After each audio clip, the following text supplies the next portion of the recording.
Here at Shortwave Space Camp, we escape our everyday lives to explore the mysteries and quirks of the universe.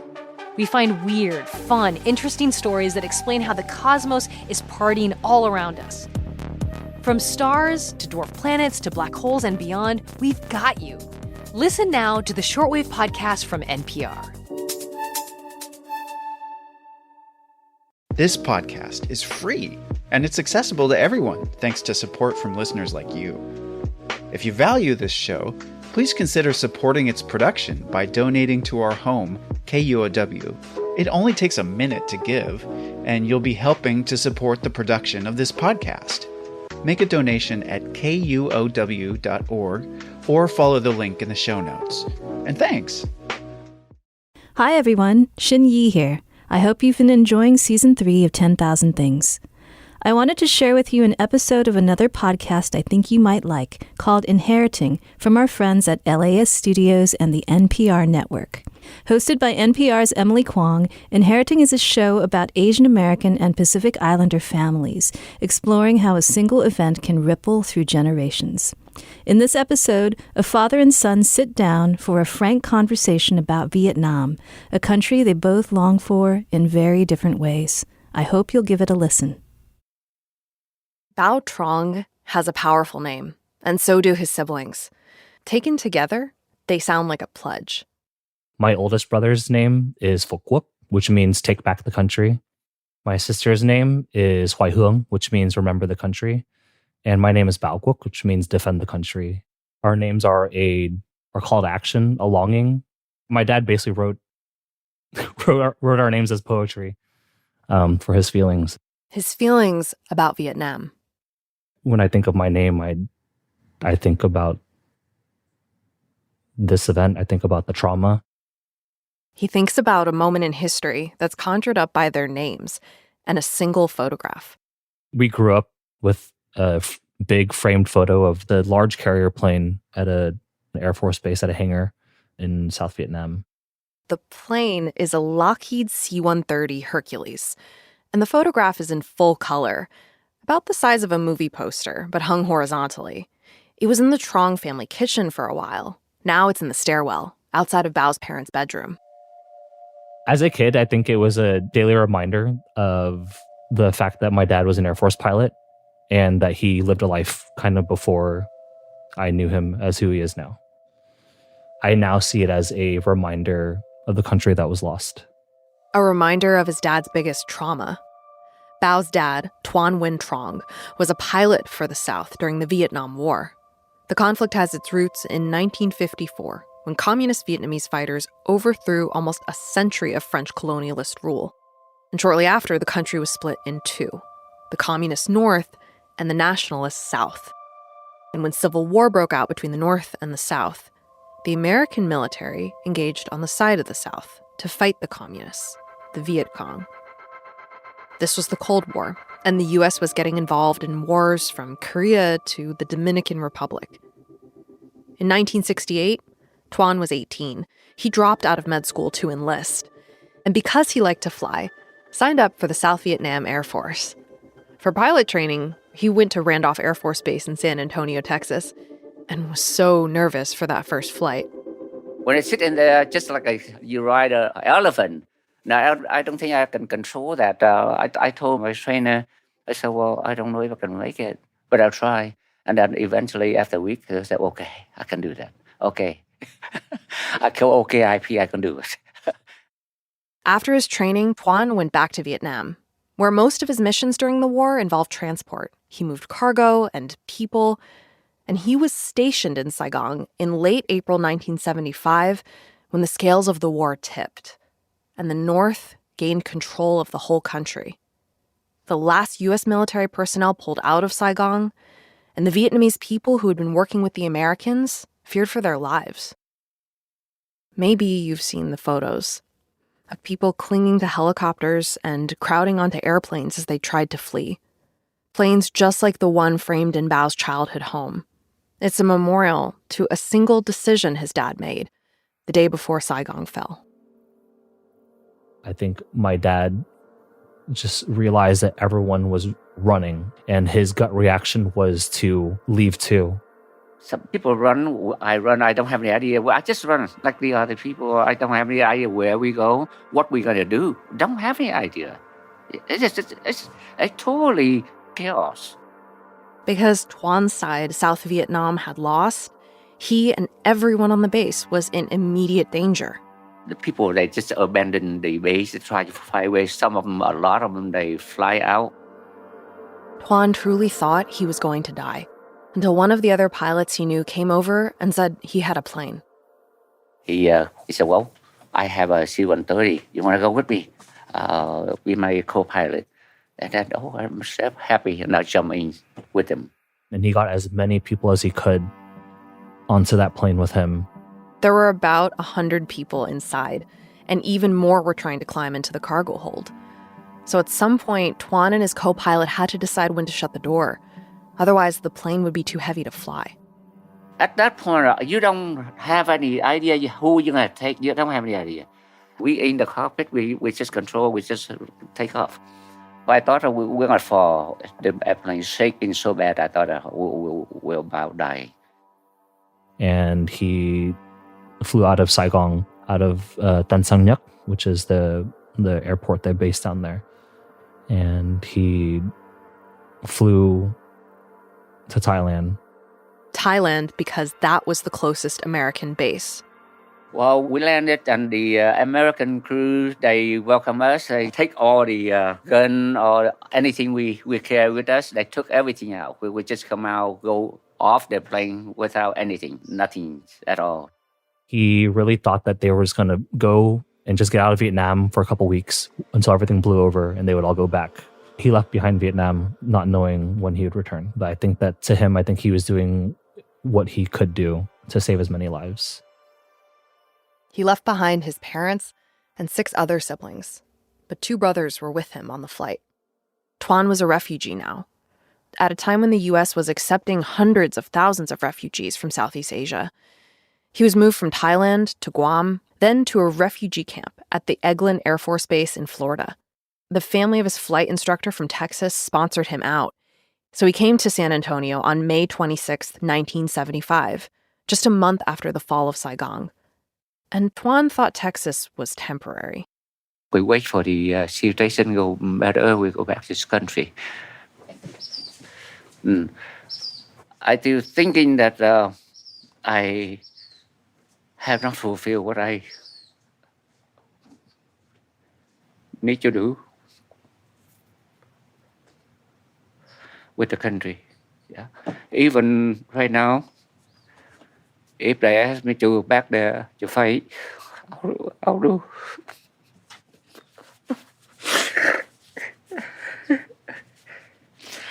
I grew up in the South and willing to die to save it. I cannot. I still feel like I didn't do my work.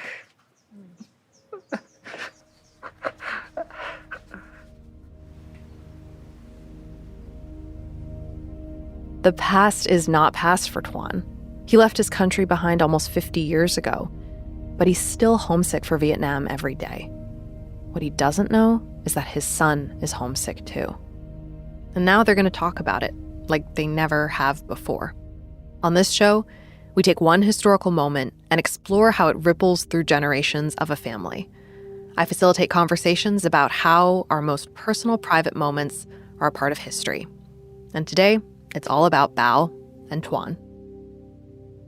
From LAist Studios and the NPR network, this is Inheriting. I'm Emily Kwong.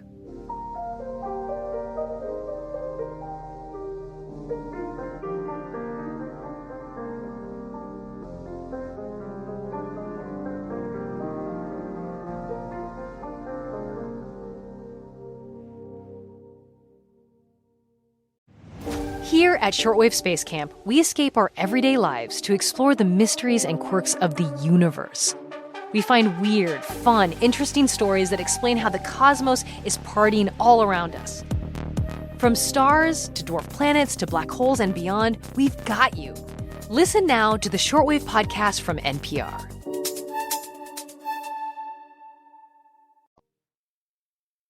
When Bao and I met, it was the middle of California summer. Save your soul from the sun kind of weather. So he's got on a camouflage print cap with a brim, and I have clip-on sunglasses. Okay. I'm going to take my glasses off. A clip-on. I love it. I know, I'm such a dad.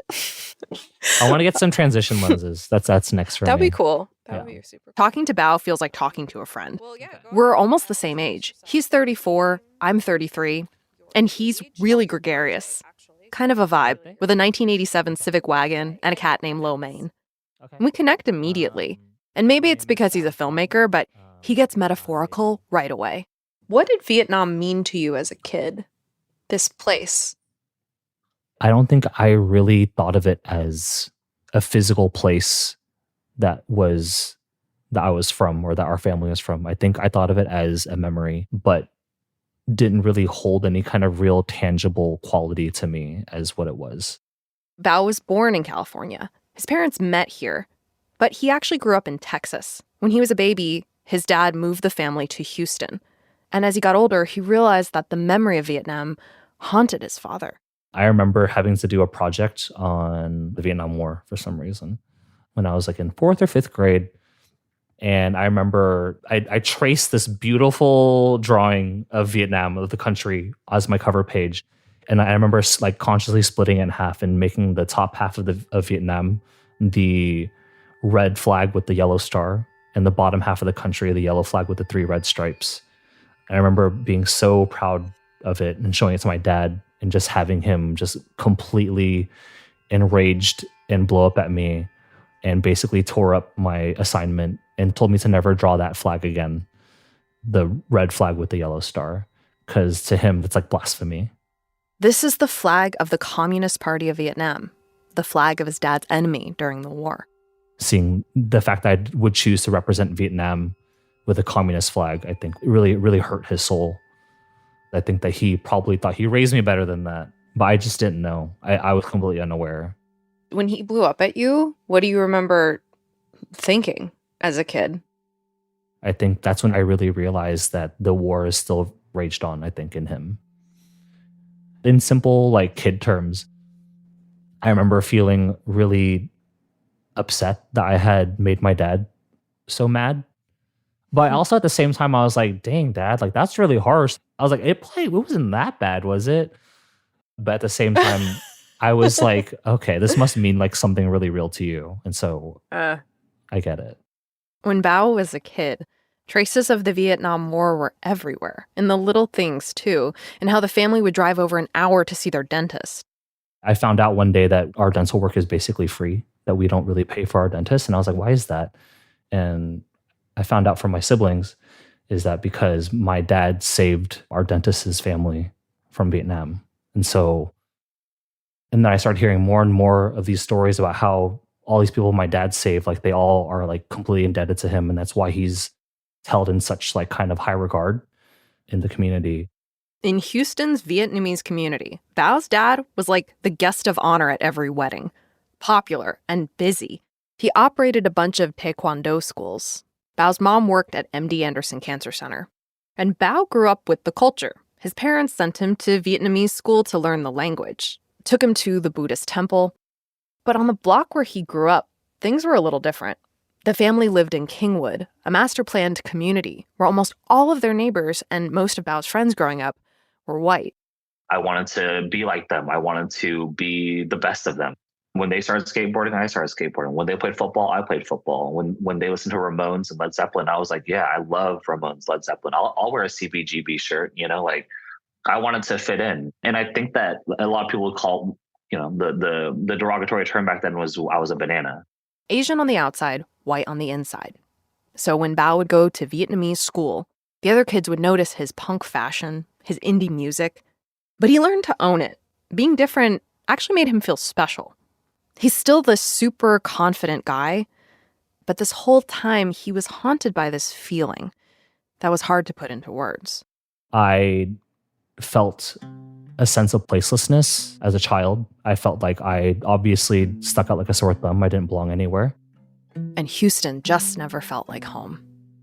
This is another way that Bao and I click. I grew up in a white majority town too, Fairfield, Connecticut. And my sister and I were one of the few Asian kids in our elementary school. So I understand on a bone-deep level what it's like to try to fit in, but not belong in the place you grew up. One time in first grade, I came home miffed that none of the teachers knew what Lunar New Year was. You know, only the holiday that's celebrated by 2 billion people on planet Earth. But I guess no one in 1995 at my elementary school knew that. And my mom wasn't having it. She wanted her daughters to be proud of being Chinese. And as a white woman, was constantly going to bat for us when strangers would pass judgment.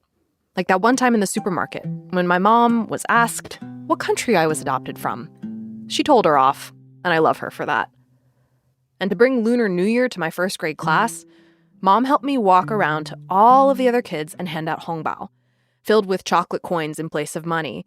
And I remember feeling special, popular even, because I had a reason to hand out chocolate. We delivered hongbao for a few years, my sister too, and then suddenly we stopped. Middle school was starting for me, and it felt kind of bad to stand out. But I also think there was another reason. I just didn't want to call attention to the fact that I was Chinese in this all-white town. I was tired of having to teach people who I was and having no one around who just understood. So I pushed that part of myself away for many years. Bao liked being different, but I didn't. It's still really easy to talk to him, though. He understands what it's like to distance yourself from your culture to survive. And it stayed that way for a long time, until we both left for college. I went to New York City, Bao went to Austin. And he decided to become a film major and began watching, for the first time really, Asian cinema. Directors like Wong Kar-wai and Apichatpong Weerasethakul. Bao loved Apichatpong's film, Syndromes and a Century. He's a deeply Thai, deeply Buddhist kind of filmmaker. It really spoke to me. And I realized that our stories are beautiful, that I need to dive deeper into my identity to really access what my truth is. If I want to be a filmmaker, I want to start at the roots. Which meant he had to inspect his own relationship with being Vietnamese. And Bao was full body slammed by the realization of what he'd been pushing away. What did I leave behind? And I think it was in this moment of clarity, of young adult reflection, that I started feeling really nostalgic for this self that I left behind, this culture that I turned my back away from for so long.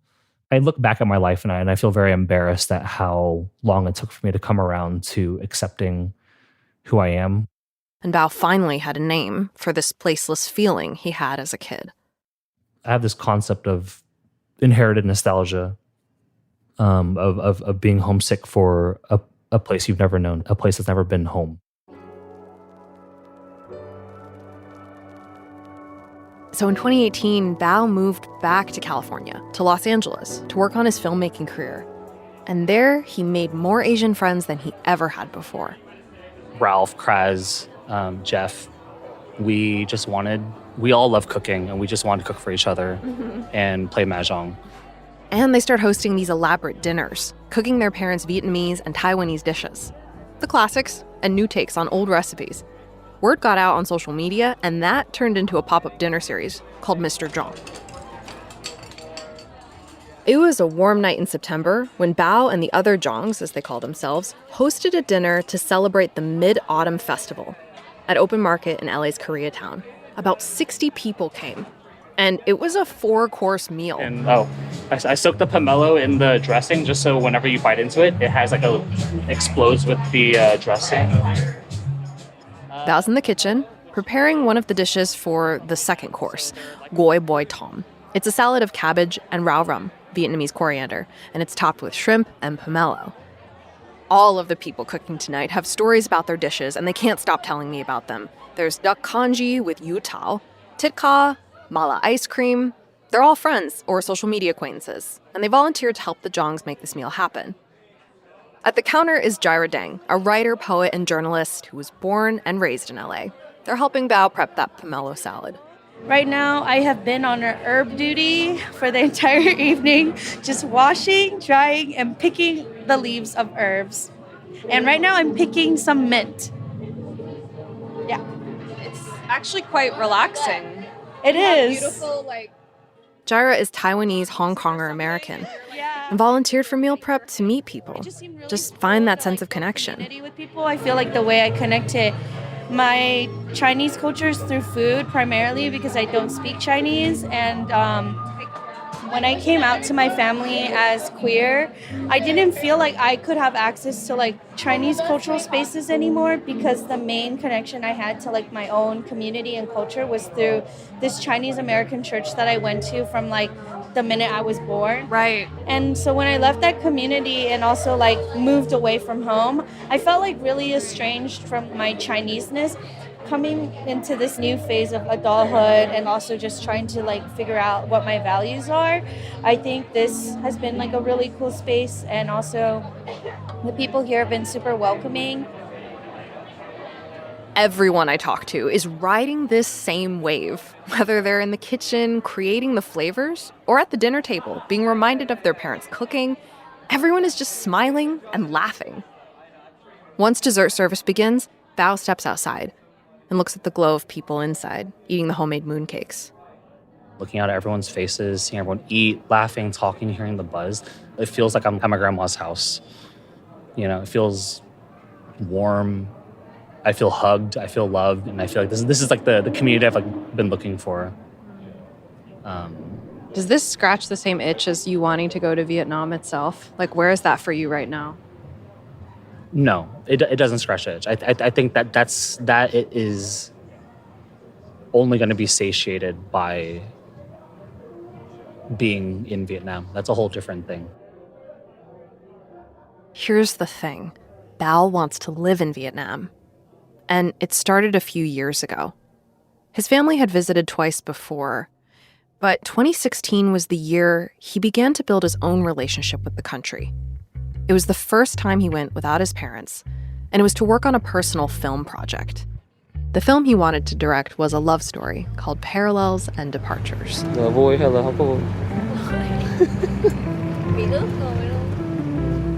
His movie is about two Vietnamese characters, one in Vietnam and one in the United States, who are spiritually linked, and includes footage from Bao's own family.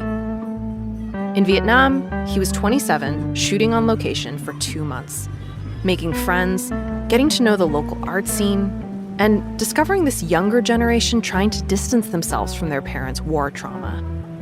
He was, as he puts it, falling in love with the country.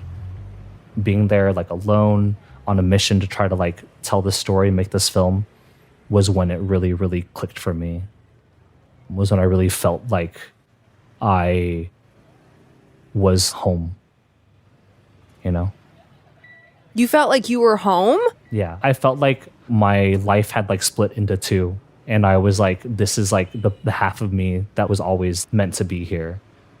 I felt like I was finally amongst peers, amongst friends. Making my own like friends as an adult in Vietnam really made me feel like I was home. Wow. I remember like sitting like in a cafe and it was pouring rain. And I was just sitting there drinking my third or fourth iced coffee of the day and smoking a cheap cigarette, because that's what everyone does there. Just smoking a cigarette, drinking coffee and waiting for the rain to pass and really feeling in tune and in time with my surroundings. And in that moment, I think of just sitting in that cafe, doing something so simple as waiting for the rain to pass. I felt life in all of its slow beauty. I'm surprised only because, like, that immediacy of, like, feeling belonging is, I was very much an outsider still. People could tell that I was Viet Kieu, which means like a Vietnamese foreigner. But at the same time, I felt so held by the friends that I made. Whoa. Did you feel like the two halves were uniting? I definitely felt reunited with my missing half that I didn't realize was there the whole time. Nowadays, I think Vietnam calls to me every day. Bao's told me that growing up, he felt bisected, always split in two. And living in Vietnam seems like the best way to truly grow his relationship to the culture and let that inspire his filmmaking. Realizing this, he had to tell his dad about this new path he discovered.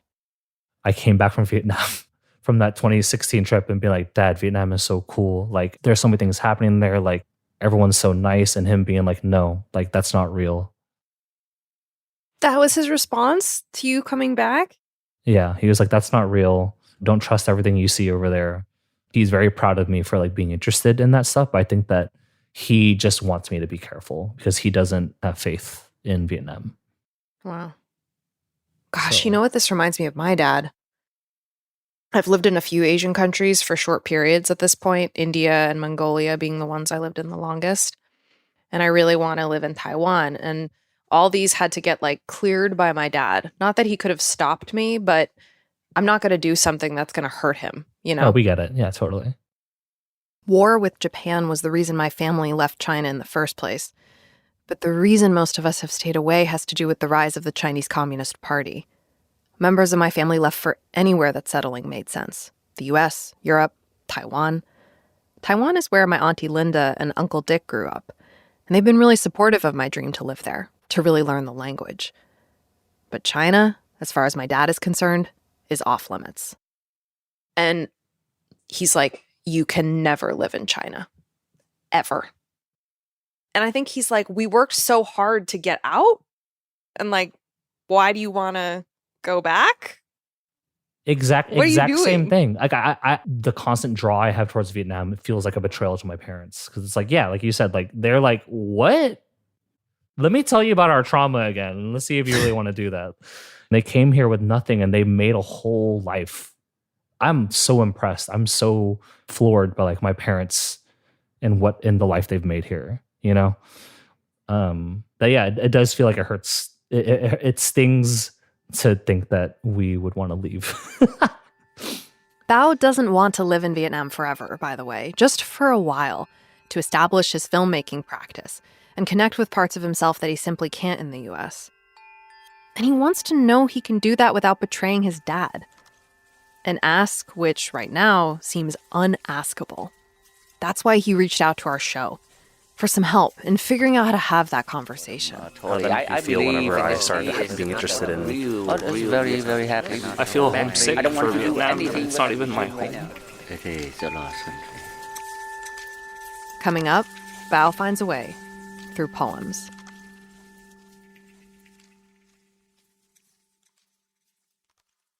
At Soundside, we bring you news and conversation rooted in the Pacific Northwest.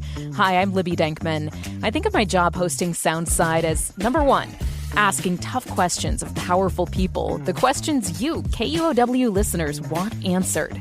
And two, bringing you a daily slice of the fascinating, confounding, and often goofy side of life in Washington State.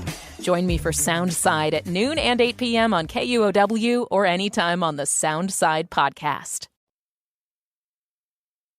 In preparing to interview Tuan, Bao and I think about the fact that they're both kind of homesick and the different ways they process it.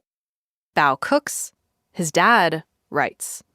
Tuan has written hundreds of poems, all in Vietnamese, and Bao speaks the language but not well enough to make out the nuances, which is a problem because poetry is how his dad expresses himself.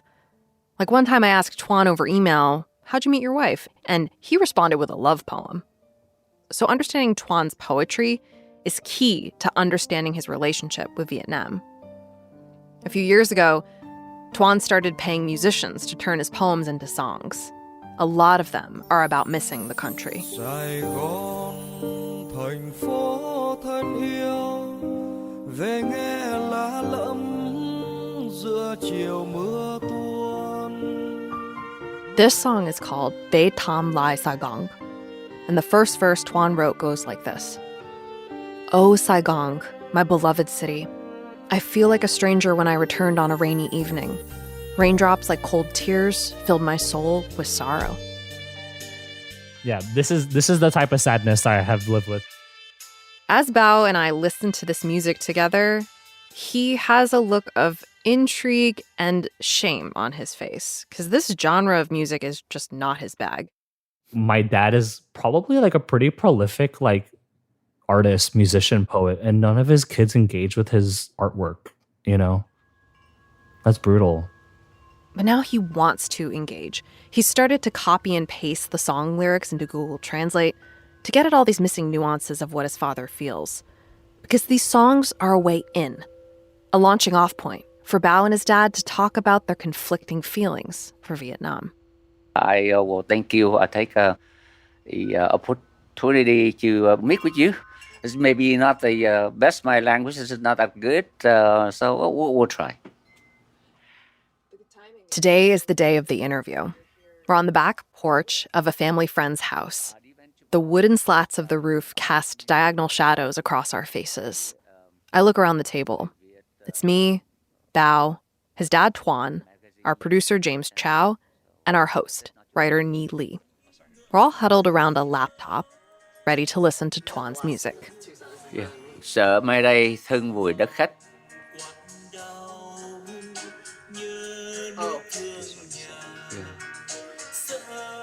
That one. I'm afraid that when I die, my soul cannot find Vietnam. Yeah, the translation you have written here is, I'm afraid that someday I'll be buried on foreign soil. We listen to another track. That song, the whole song. It's beautiful. Reading the translation is, I had no idea that it's really heartbreaking to read the lyrics about Saigon being a faded dream, like the Saigon you knew just being forever lost in the past. And you wouldn't think I would relate to this, but I do, and I swear to God, I've inherited your nostalgia. Like you've passed your own trauma to me. Sorry. Yeah, well, sorry, I'm not sorry. Sorry, not sorry to me. Watching this, I'm thinking to myself, Bao really is his dad's son. A generation apart, they still feel homesick for the same place. It's an easy way of connecting that sets the stage for the way harder part of the conversation. The fact that Bao wants his dad's blessing to live in Vietnam. It's a version of the same conversation they've been having ever since Tuan ripped up Bao's school report. Vietnam is still run by the Communist Party. Political oppression is suppressed and civil rights curtailed. It's dangerous to speak out against the government, online and in the streets. So it's no place Tuan wants his son to live, but it's still the place that Bao yearns for. In making his case, he wants to be gentle, and he stays that way the entire conversation. So, Dad, I really appreciate you wanting to do this with me. I've been very thankful for how supported I feel by you. He's talking about how his parents supported him in becoming a filmmaker, no questions asked.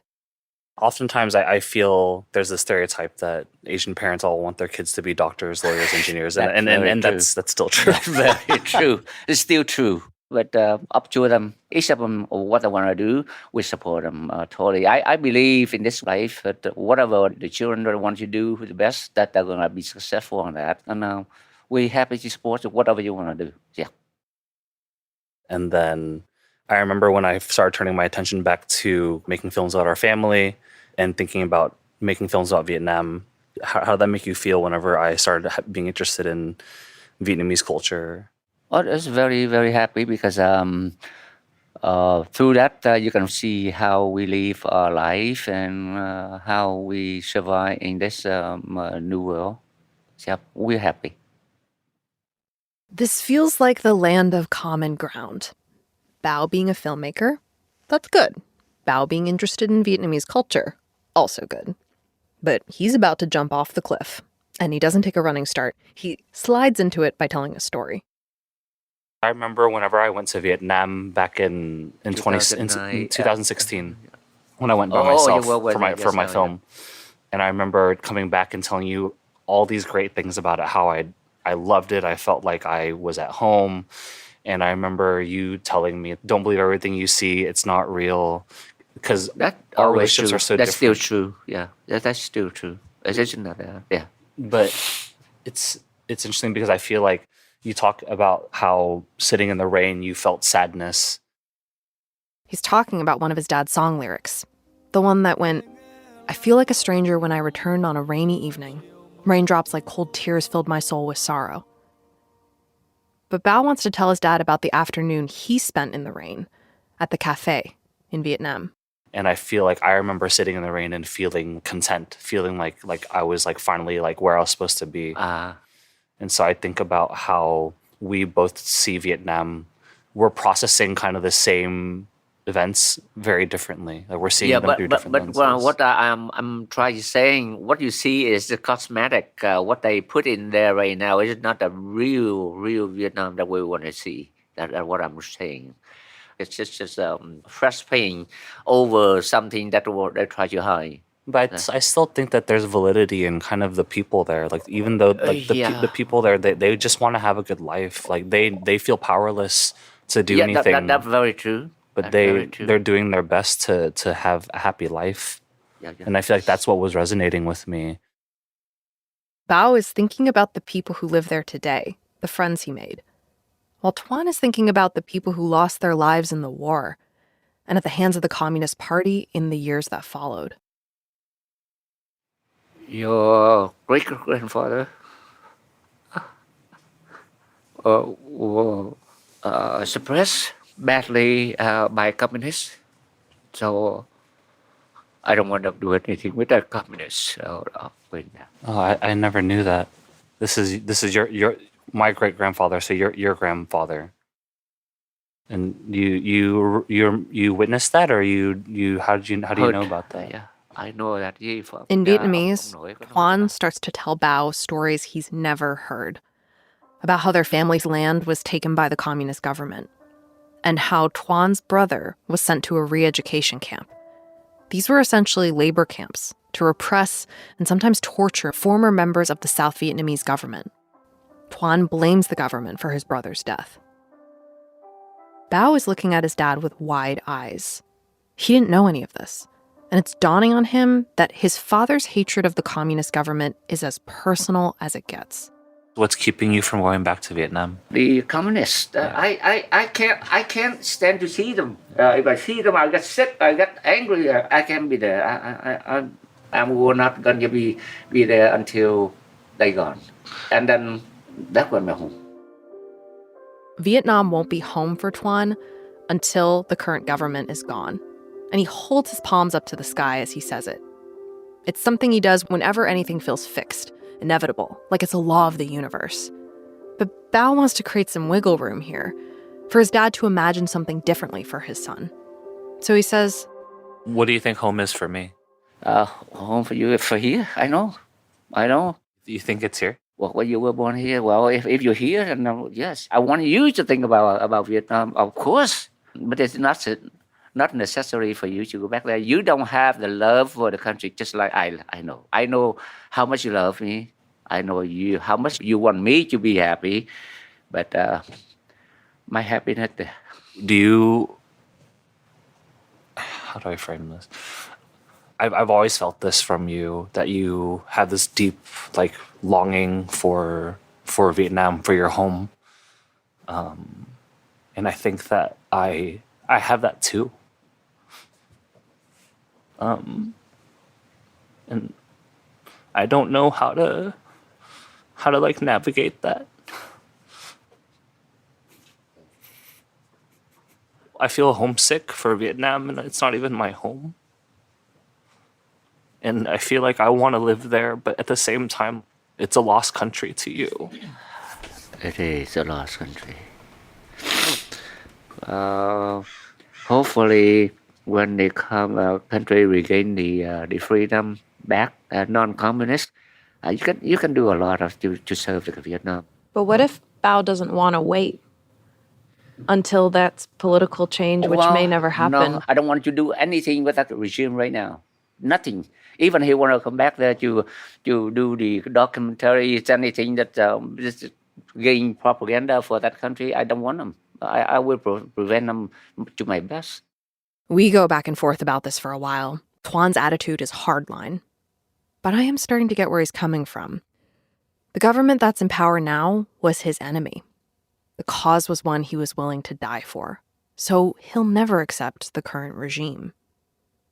So Bao decides to make one last-ditch effort by appealing to something they truly have in common, which is their love for Vietnamese culture.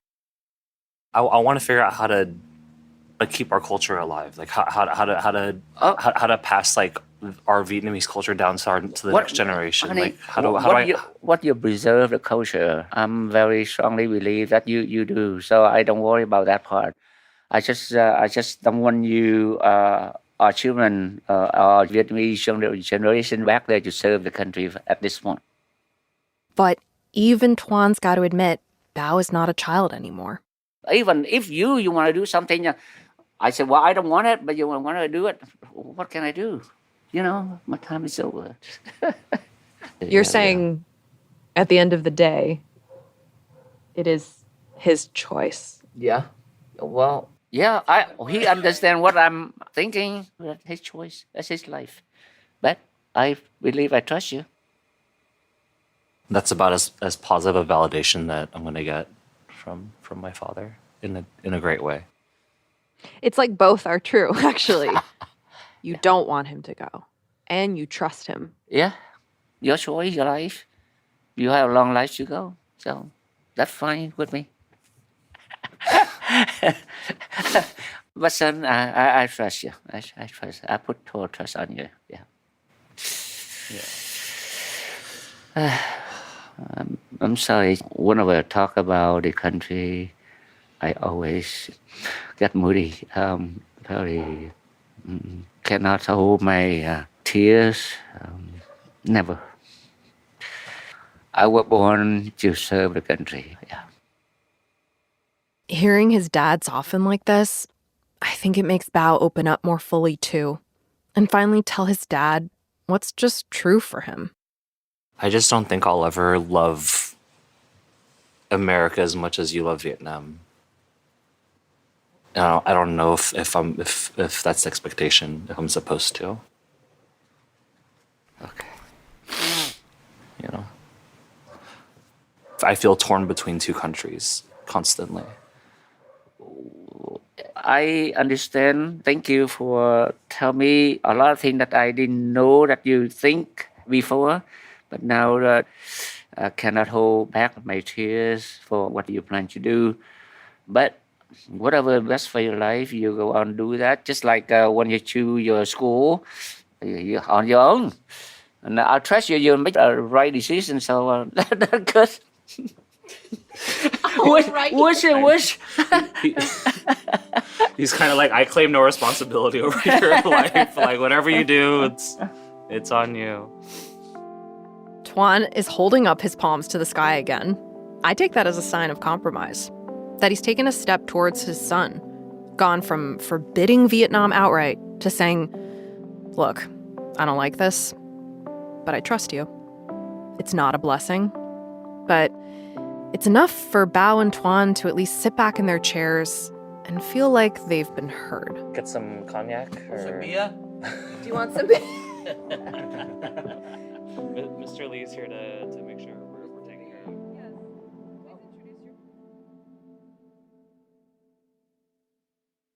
4 months later, I hop on a video call with Bao. All right. Let's do this. And to my genuine amazement, he and his dad have kept talking about what Vietnam means to them. Things have kind of more emotionally opened up for us. And I know that we have been able to talk kind of more easily about things. Like they can meet each other halfway because they have a better understanding of how the other person feels. Because we've broken through that barrier, that it's something that it's a bridge that we're willing to cross more easily now. This has been especially true since Tuan revealed a big dream: to backpack through the rural countryside of Vietnam from north to south. While he's been back, he's never been to the countryside itself. And Bao wants to make that happen for him. I can't let my dad's life go by without him going back to Vietnam, at least trying once. And so we made a promise to each other that if I'm married by 2026, then he has to go to Vietnam with me, and that we're going to go on a father-son backpacking trip. When we started working with Bao, I never thought he and his dad would reach this point, make a pledge to each other to honor their homesickness together. And I'm grinning into my laptop camera while I listen to Bao make these plans. Many Vietnams live inside the Trong family. Bao's from 2016, Tuan's from 1975. And of all the versions, maybe this backpacking trip can be the one that they share, the memory they have in common.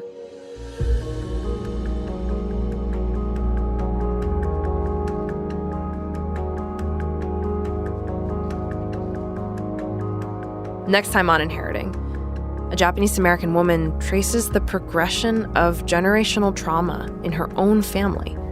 And in the process, she finds a new connection with a cousin as they talk about mental health for the very first time.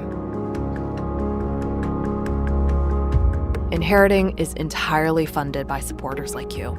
If you found meaning in this story and want to hear future seasons, donate right now at laist.com/inheriting and click the orange button to help us make season 2. Something really special is going on right now. Your donation will be matched dollar for dollar thanks to Jihi and Peter Ha. Please help us tell more of these stories. Thank you. If you want to learn more about any of the historical moments we talk about on our show, visit our website at laist.com/inheriting. We have put together a variety of resources for you, as well as lesson plans from the Asian American Education Project. Inheriting is hosted, reported, and co-created by me, Emily Kwong. The show is a production of LAist Studios and distributed by the NPR Network. Anjali Sastry-Kurbacek is the senior producer and co-creator of the show. This episode was produced and sound designed by James Chow. Minju Park is also a producer on the show. Sarah Saracen is our senior editor. Catherine Mailhouse is our executive producer and director of content development at LAist Studios. Shana Naomi Krochmal is our vice president of podcasts. Mixing and engineering by Donald Paz. Original theme music composition by E. Scott Kelly. Fact-checking by Caitlin Antonios. Our intern is Tony Morales. Podcast tile art by Christina Chung. Visuals by Samantha Halu Hernandez. Social media and video by Christine Malixi and Josh Latona. Jens Campbell is our production coordinator. A big thank you to Viet Le, Justine Yan, and Nguyen Diu Hong for editorial guidance. Also to Mi Lee, who hosted us for this interview, the staff of Open Market, and the volunteers for Mr. Zhang, especially the Zhangs, Jeff Tang, Ralph Xiao, and Kraz Win. Special thanks also to Bao for permission to use video footage that he recorded while in Vietnam. And some of the music you heard is, of course, Tuan's original compositions.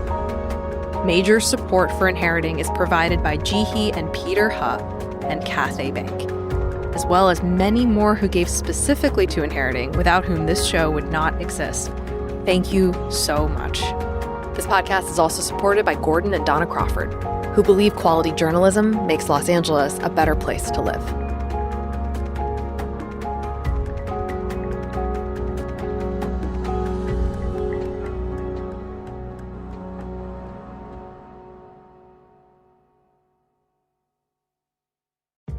Hey, my name's Claire McGrain, and I'm a producer for Seattle Now, KUOW's local news podcast.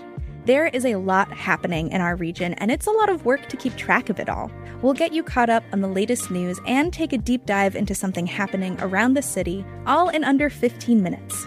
Get a morning walk in or grab a cup of coffee and start your day with us. Learn something new and connect with our city by searching for Seattle Now wherever you get your podcasts.